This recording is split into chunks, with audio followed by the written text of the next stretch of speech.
પ્રભુ, અમે તમારો આભાર માનીએ છીએ, ધન્યવાદ આપીએ છીએ જીવંત અને પવિત્ર વચનો માટે.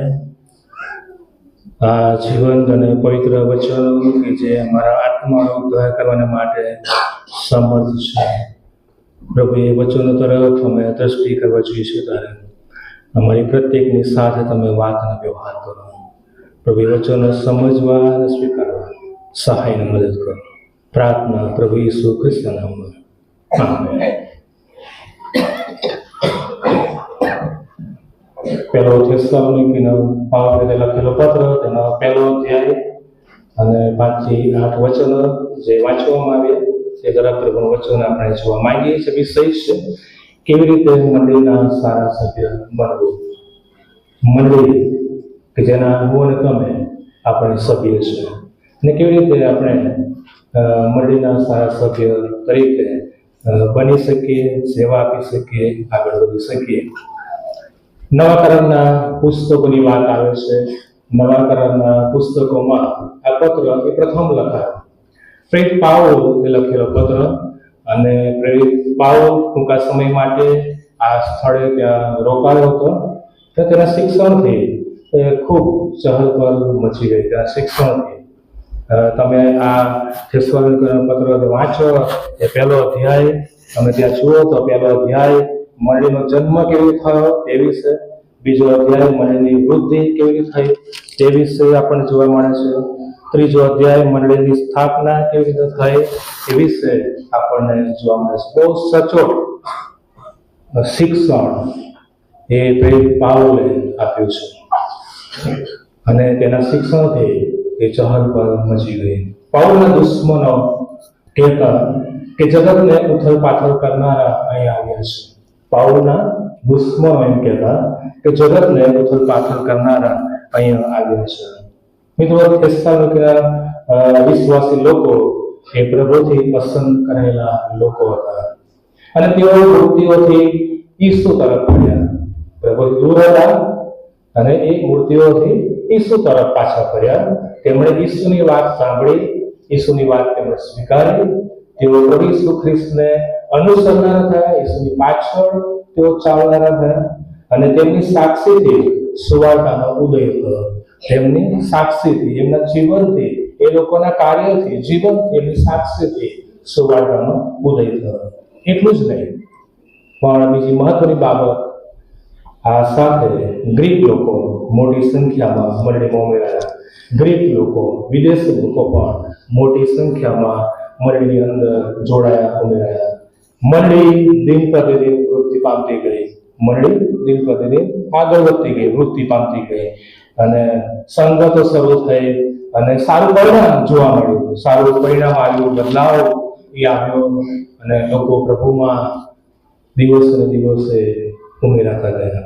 એવું કહેવાય છે કે 50મા દિવસ પછીથી શિષ્યોને 50મા દિવસ પછીથી શિષ્યો જ નહીં પણ મંડળીના સભ્યો પણ સુવાર્તા કાર્યમાં લાગી ગયા. મંડળીના સભ્યો પણ સુવાર્તા કાર્યમાં જોડાયા. મંડળીની બહાર પણ તેઓ સેવાના માટે, સુવાર્તા માટે એ સભ્યો ગયા. આપણા માટે પણ બહુ મોટો પડકાર છે કે આપણે મંડળી, એટલે મંડળીમાં જ નહીં પણ મંડળીની બહાર પણ, જેમ આ લોકો સેવાના માટે બહાર ગયા, એ જ પ્રમાણે આપણું પણ એ જ કાર્ય છે. રોમ, અંત્યોક અને અલેક્સાન્દ્રિયા, અલગ અલગ જગ્યા અને વિસ્તારોમાં સુવાર્તા ફેલાવી, સુવાર્તાના માટે, સેવાના માટે આ સભ્યો એ બહાર ગયા, અને એ આપણું પણ કાર્ય છે.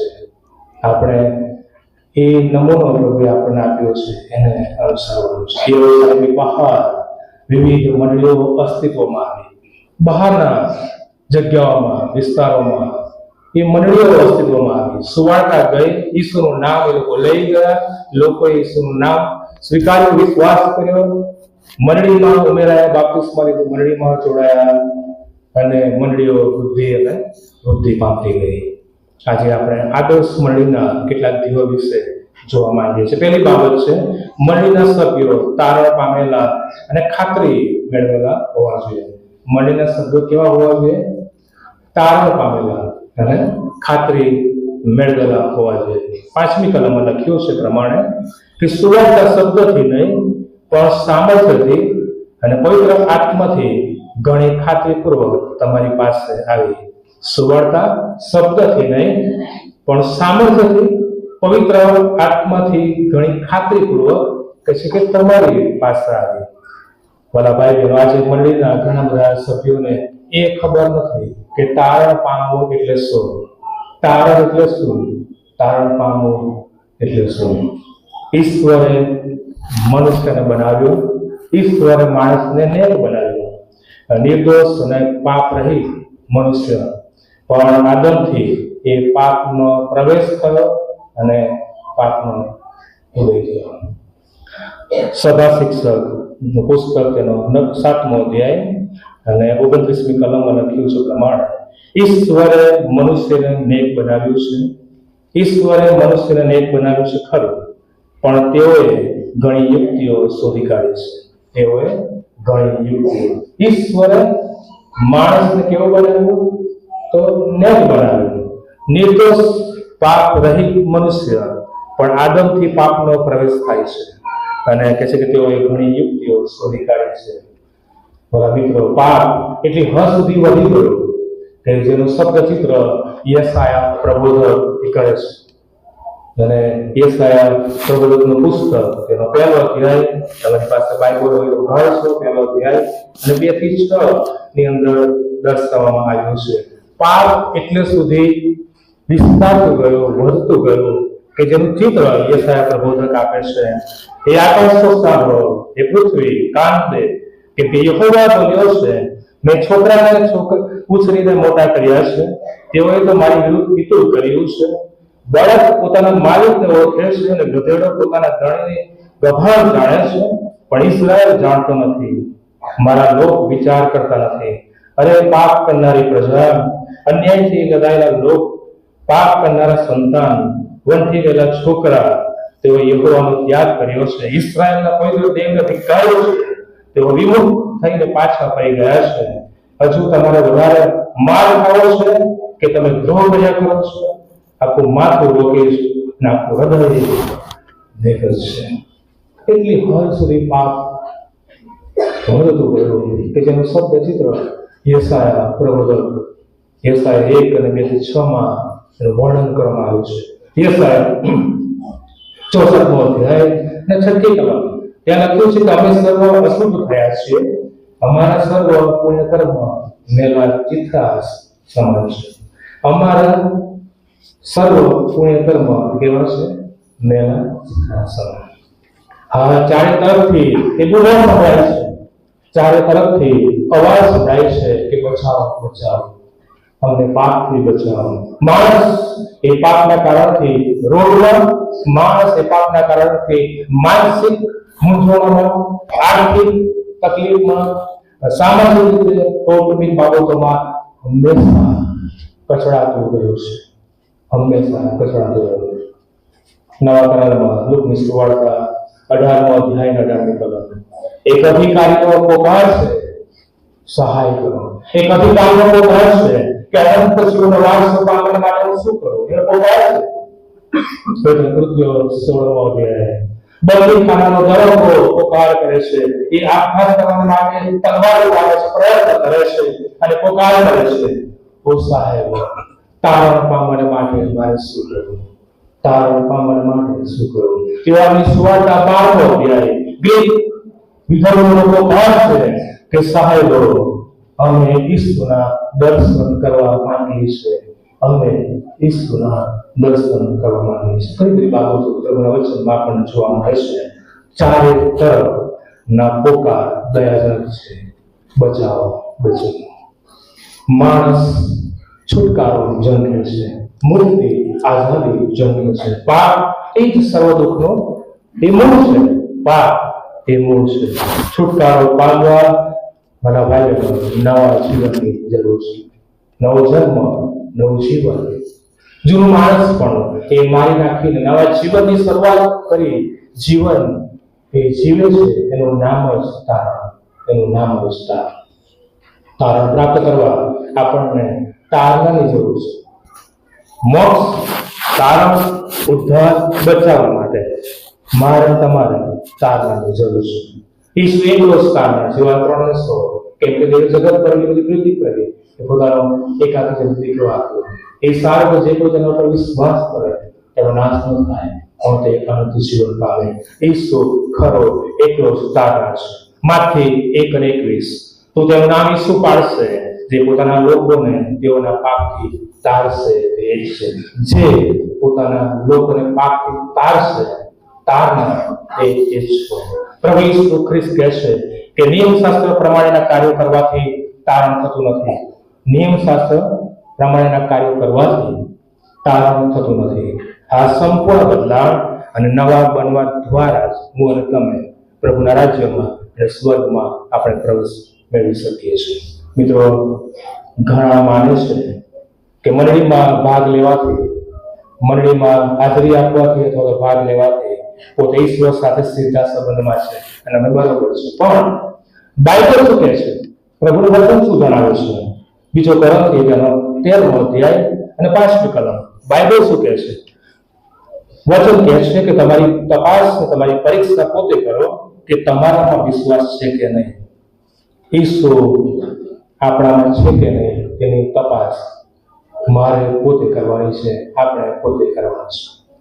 ઘણાના જીવનમાં તો ખ્રિસ્ત એ જોવા મળતા નથી. એ નામધારી ખ્રિસ્તી પણ મેળવીને જીવન જીવતા હોય છે. એવું ન કરીએ. ખરું આત્મિક જીવન, ખરું ખ્રિસ્તી પણ ધારણ કરીને ખ્રિસ્તમય જીવન જીવીને આપણે આગળ વધીએ. આપણને ખાતરી હોવી જોઈએ મિત્રો, આપણને ખાતરી હોવી જોઈએ કે અચાનક મારું મૃત્યુ થાય તો હું ચોક્કસ સ્વર્ગમાં હોઈશ. એ ખાતરી હોવી જોઈએ.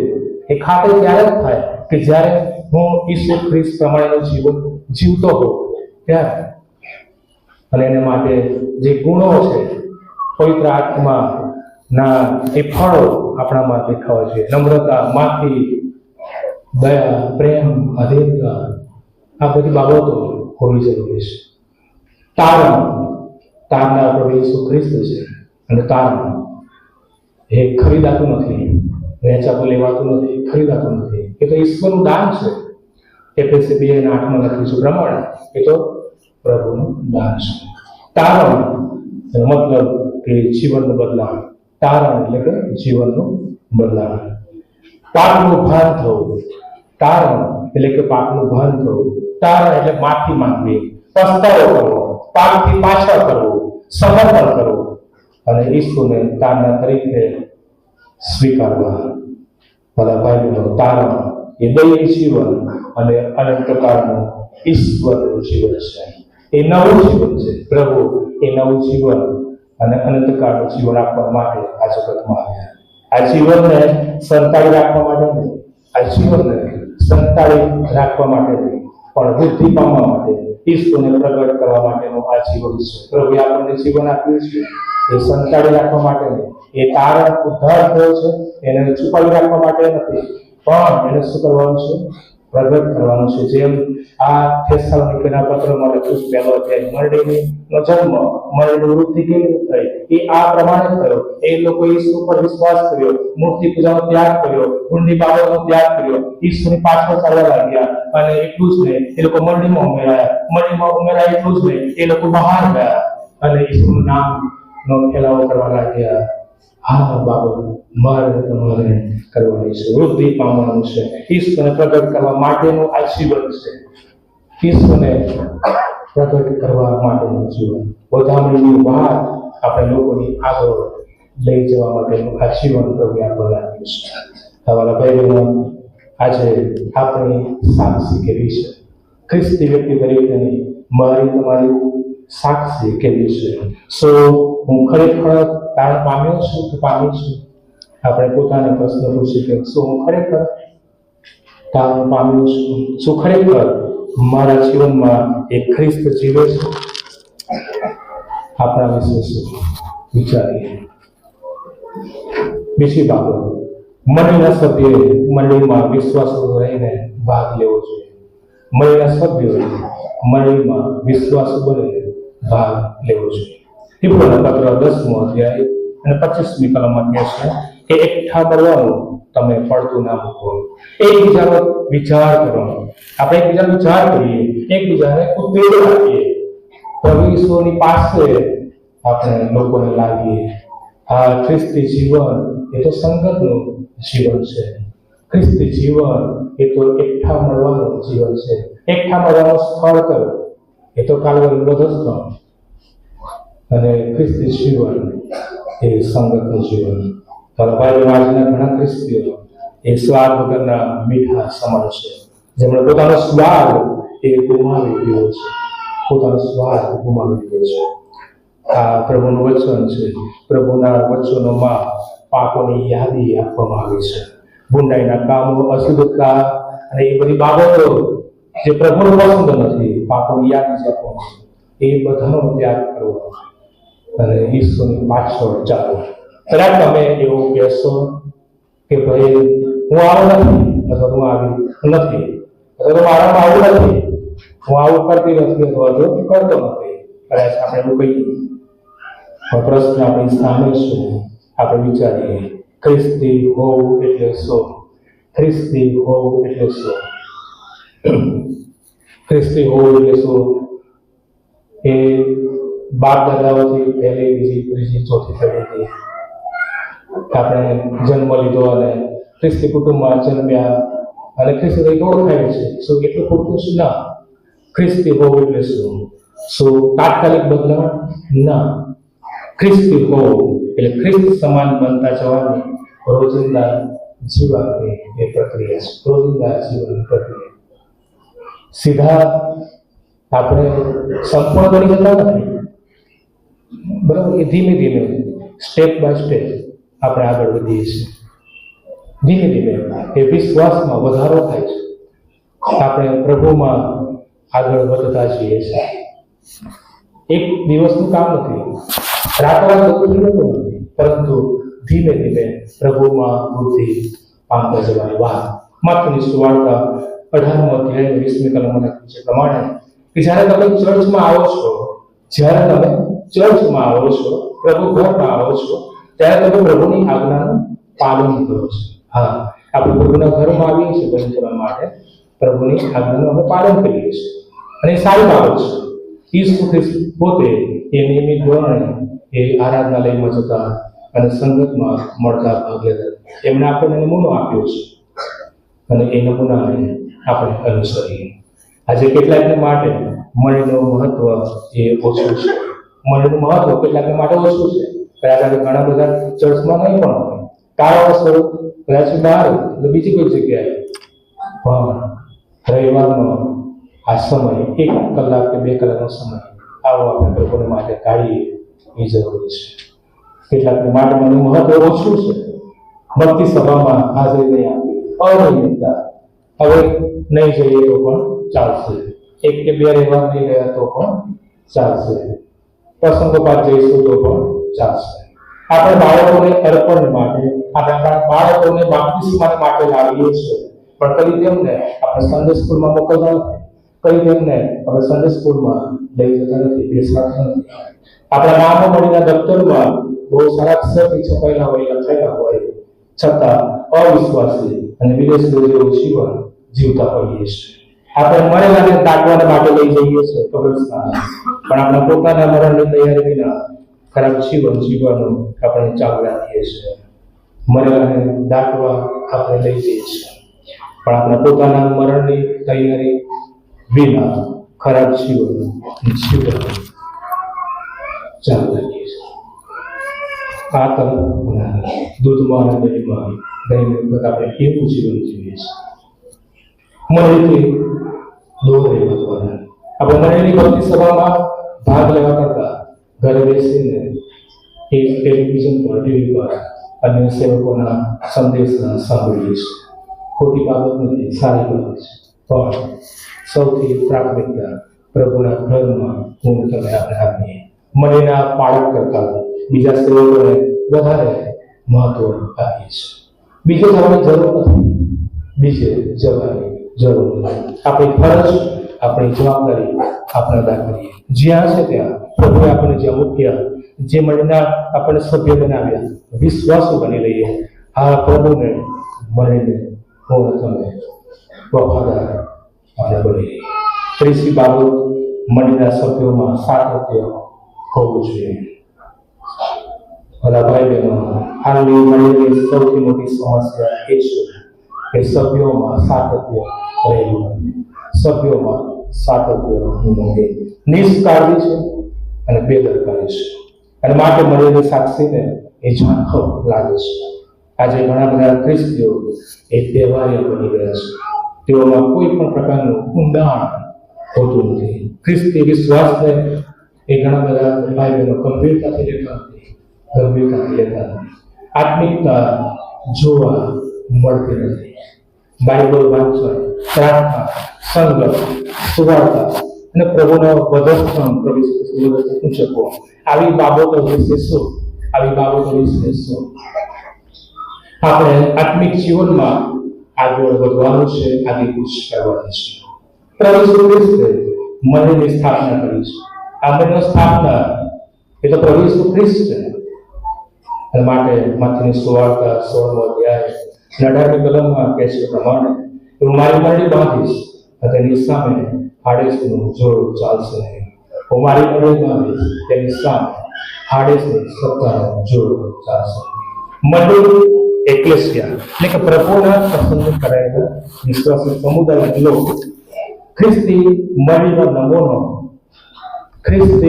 નમૂનો બાઇબલ છે. તમે જોઈ શકો છો જૂના કલમમાં વિશ્વાસનું પુસ્તક, બહુ જાણીતો અધ્યાય, વિશ્વાસનું પુસ્તક અને પહેલો અધ્યાય અને પહેલી બીજી કલમ. સન્ડે સ્કૂલના બાળકોને કદાચ મોડે હોઈ શકે. વિશ્વાસનો પહેલો અધ્યાય. જે માણસ દુષ્ટોની સલાહ પ્રમાણે ચાલતો નથી, જે માણસ પાપીના માર્ગમાં ઉભો રહેતો નથી અને નિંદાખોરો સાથે બેસતો નથી, તેને શું છે? ધન્ય છે. ખ્રિસ્તી મળીનો નમૂનો. અલગતા જુદાપણ. જે માણસ દુષ્ટોની સલાહ પ્રમાણે ચાલતો નથી, પહેલી બાબત. બીજી બાબત, જે માણસ પાપીના માર્ગમાં ઉભો રહેતો નથી. ત્રીજી બાબત, જે માણસ નિંદાખોરો સાથે બેસતો નથી, તેને ધન્ય છે. ચાલવાની વાત છે, ઉભા રહેવાની વાત છે અને બેસવાની વાત છે. માણસની પડતી એકદમ થતી નથી, એ ધીમે ધીમે થાય. માણસની પડતી એકદમ ના થાય, એ ધીમે ધીમે પડતી થાય. અને પછી માણસ એ પાપોના માર્ગ તરફ વળી જાય, એમાં આનંદ આવે, મજા આવે.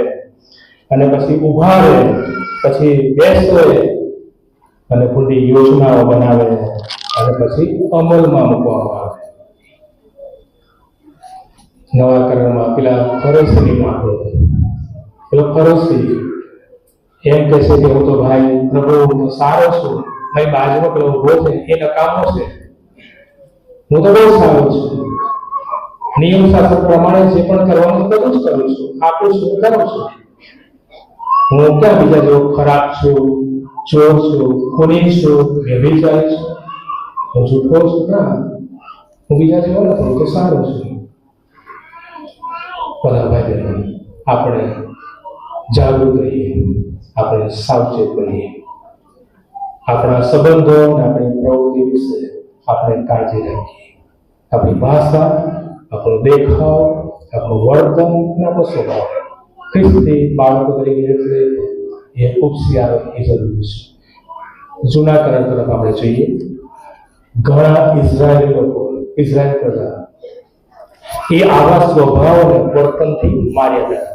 ઇઝરાયેલી પ્રજા, ઘણા બધા ઇઝરાયેલી લોકો તેમના આવા સ્વભાવથી અને વર્તનથી માર્યા ગયા. પ્રભુની નજરમાં ગુંડાઈ આવી અને એમની ખરાબ દશા આવી, પડતી આવી અને કમજોર બની ગયા. આપણે ત્યાં બરાબર કોઈ તો કહ્યું છે કે તમે મને તમારા મિત્રો બતાવો અને પછી કહીશ કે તમે કેવા છો. તમે મને તમારા મિત્રો બતાવો અને પછી કહીશ કે તમે કેવા છો. બરાબર?